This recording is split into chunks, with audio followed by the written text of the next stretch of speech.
This is a crisis that has touched over 99,000 people, and we continue to be suffering from the effects. The truck is 2 hours late. We have no water. So here at Salem Lutheran Church, we partner with the Food Bank of Eastern Michigan to receive water. We receive water every Thursday and every Saturday.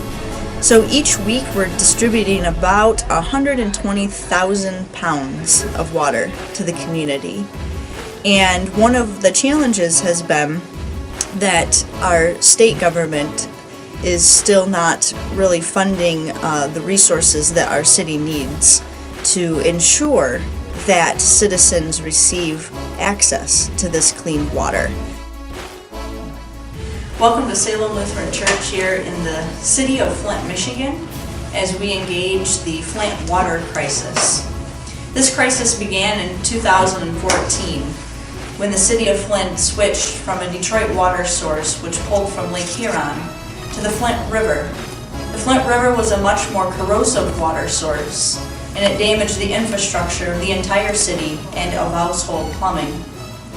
This crisis began in 2014, and residents protested. They went to City Hall. They complained of smelly water, of discoloration, of hair loss, of rashes. We had children who were lead poisoned, parents who were asking many, many questions.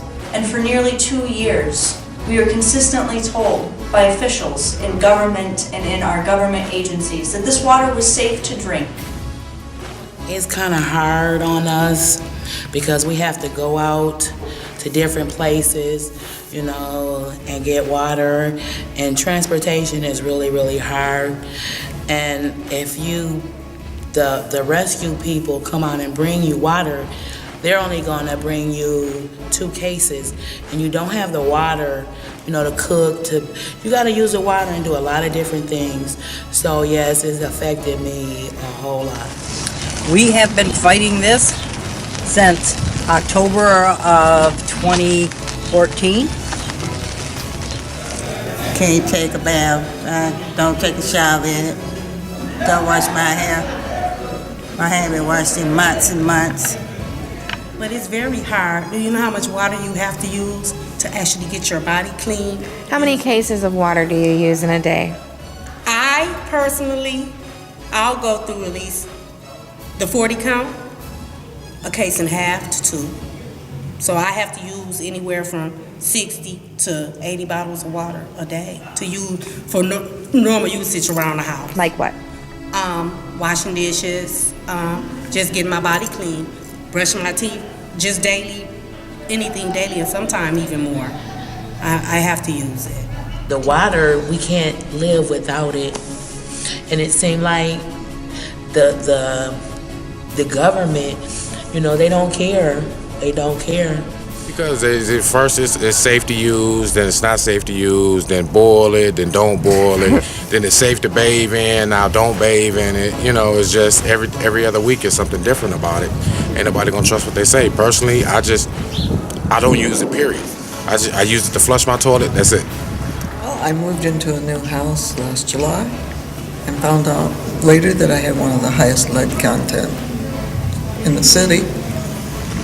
And at our house, it's like camping. Yeah.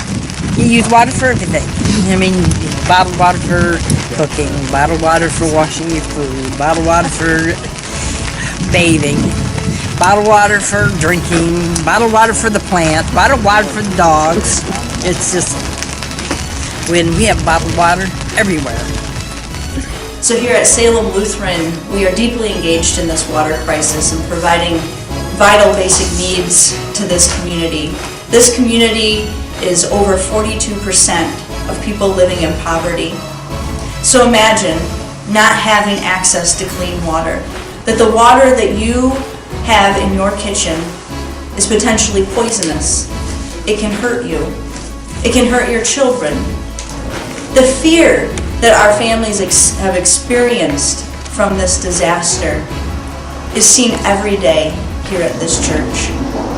We are delighted with the partnerships of many congregations and organizations and businesses to help provide access to clean water. And we do that by delivering nearly 120,000 pounds of water weekly. That's 2 semi-trucks. And we do that with many volunteers who come to help. We also provide water filters to the neighborhood. Those can include the faucet filters or the zero water pitchers. Both are certified for removing lead. These water filters are essential for our families to have, but it's not the solution.